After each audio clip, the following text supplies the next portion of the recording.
Could SpaceX and Tesla merge without significantly reducing competition?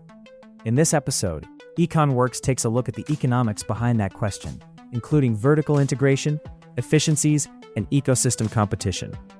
We look at how competition authorities would probably assess such a transaction under existing merger principles, rather than headlines or speculation. So, think about this for a second.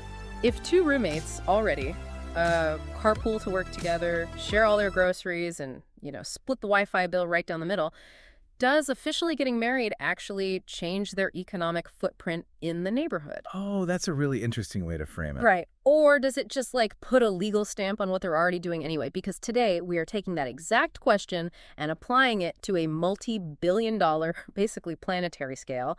We're looking at a hypothetical mega merger between SpaceX and Tesla. Yeah, and welcome to the deep dive, everyone.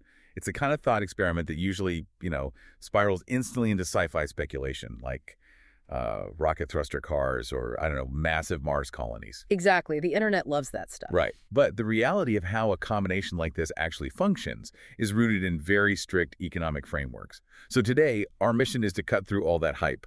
We are pulling from an EconWorks analysis titled The Economics of Integration, which strips away the sci-fi to look at the hard antitrust mechanics. Which gives you, the listener, a completely different lens for understanding the news. I mean, even if you aren't an antitrust lawyer or a tech billionaire, this stuff matters. Oh, absolutely. Because understanding how government regulators view an ecosystem like this, it reveals how the tech you interact with every single day, the grid powering your home, the connectivity of your phone, the infrastructure of the roads, how all of that is actually governed behind closed doors. Yeah, it's the invisible architecture of your daily life.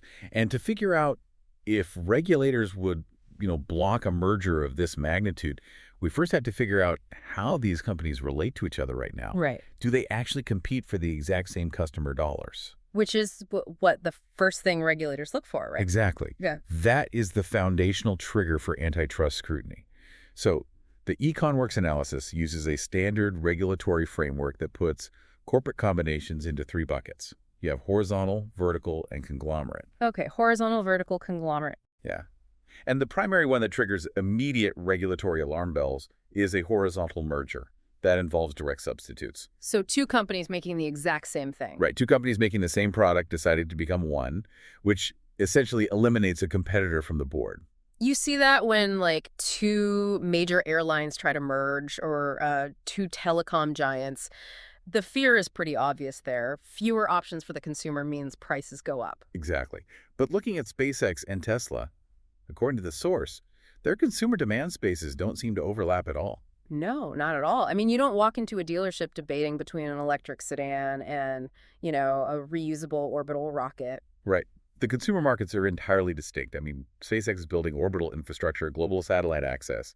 Tesla is focused on terrestrial energy storage, EVs, robotics. So the conclusion from EconWorks is that there's absolutely no meaningful horizontal overlap. Okay, and I have to push back on this clean division a little bit. Sure, go for it. Because if you look under the hood, both of these companies are pouring billions into cutting-edge artificial intelligence, right? Advanced material science, autonomous robotics. Oh, yeah, massive investments. And they employ the exact same types of top-tier engineers. So doesn't that shared technological frontier make them direct competitors behind the scenes? Yeah. They are fighting for the same breakthroughs. Well, it's a really common argument when analyzing tech giants. But antitrust law draws a very sharp line between sharing capabilities and selling competing end products. Okay, capabilities versus end product. Right. Think of artificial intelligence or advanced metallurgy, not as a product sitting on a shelf, but as a manufacturing capability. So Tesla uses neural networks to train computer vision for, navigating terrestrial city streets. Right, self-driving cars. Exactly.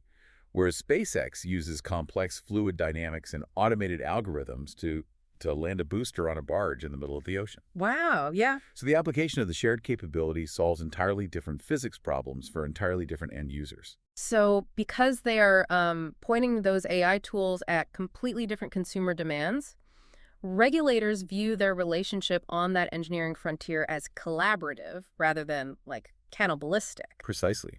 Their relationship is collaborative. The demand spaces remain completely separated.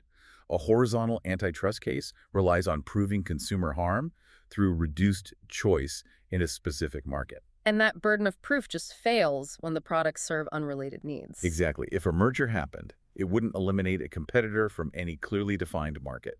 Okay, so if they aren't fighting each other for the exact same customers, how do they actually interact? Because this brings us to the meat of the EconWorks analysis.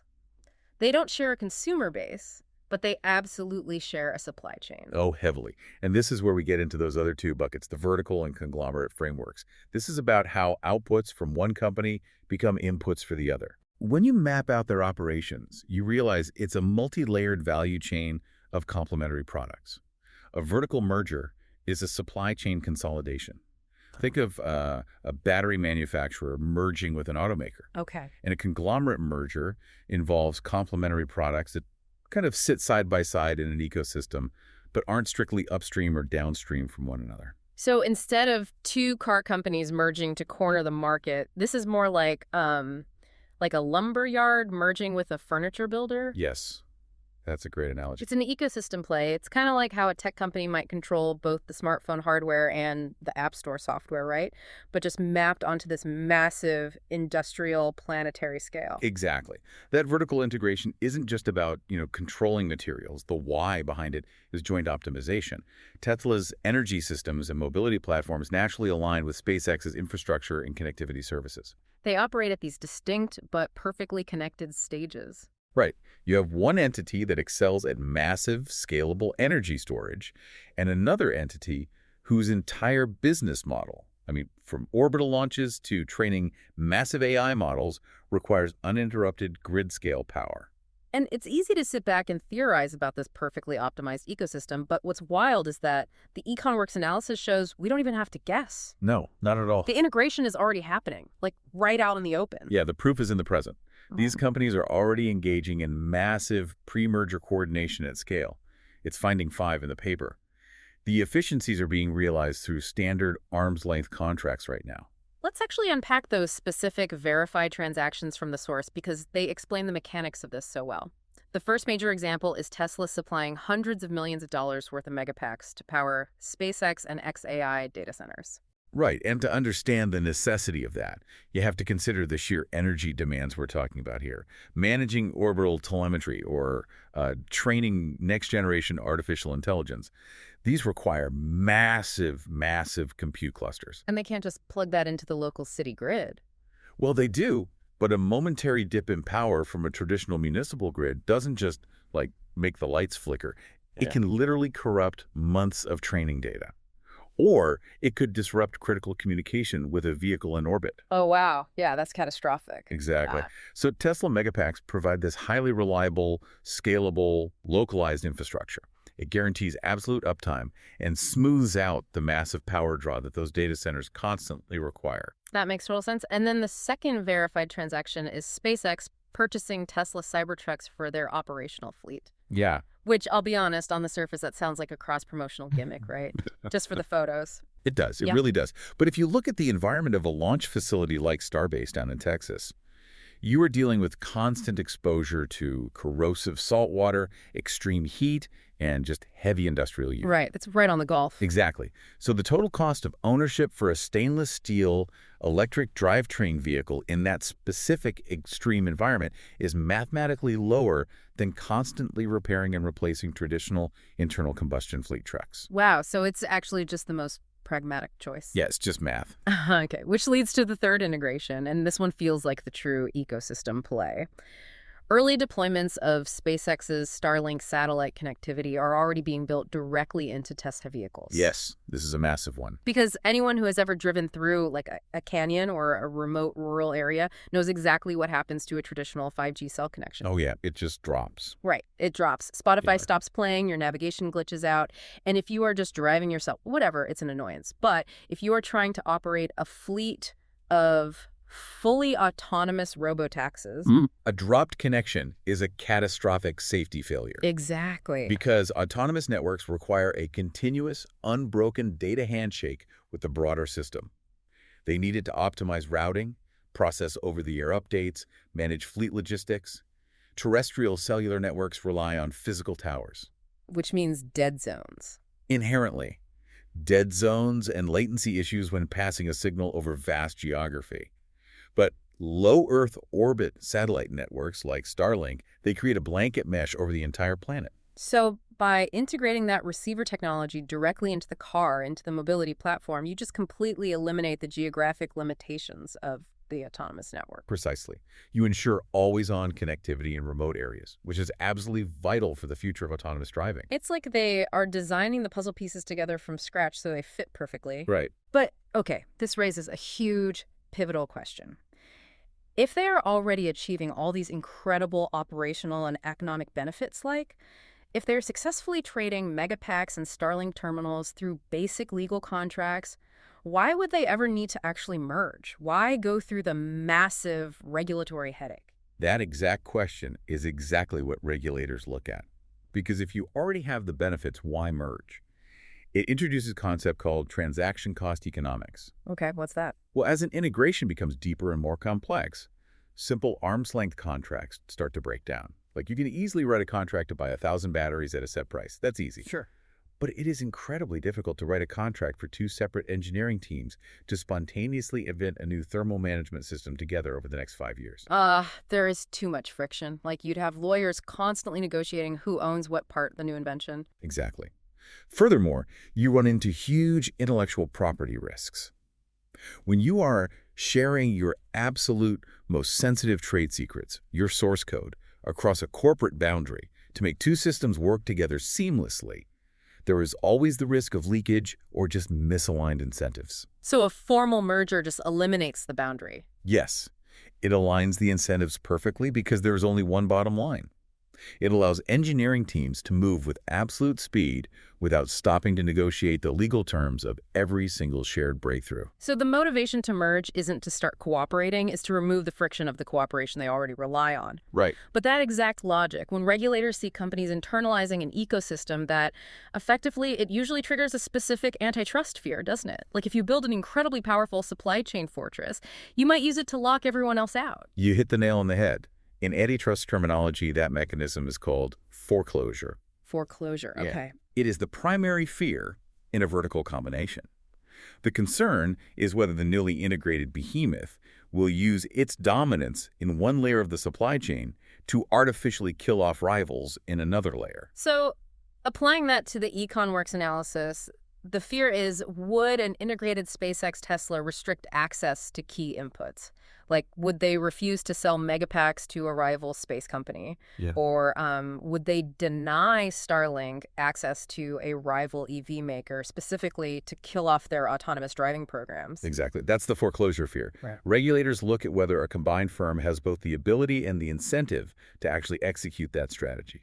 And the conclusion from the EconWorks data, this is finding 6, is that the risk here is remarkably low. Why? Because they don't operate in a vacuum. Exactly, because alternative suppliers exist in the broader markets. Oh, right. Tesla is a massive player in grid storage, but they're definitely not the only battery maker in the world. Right. And Starlink is a dominant low Earth orbit network, but competitive satellite constellations are being built, and terrestrial networks are constantly expanding. If the integrated company attempted to, say, embargo a rival EV maker from using its satellites, that rival would simply contract with a different network. So the merged entity wouldn't even kill off the competitor, they would just lose a massive client. Exactly. They couldn't profitably lock out rivals without hurting their own bottom line. It would be economic self-sabotage. So, synthesizing all this, what is the core practitioner takeaway here? The core takeaway is that the fact that pre-merger coordination already works actually raises the evidentiary bar for regulators. Really? How so?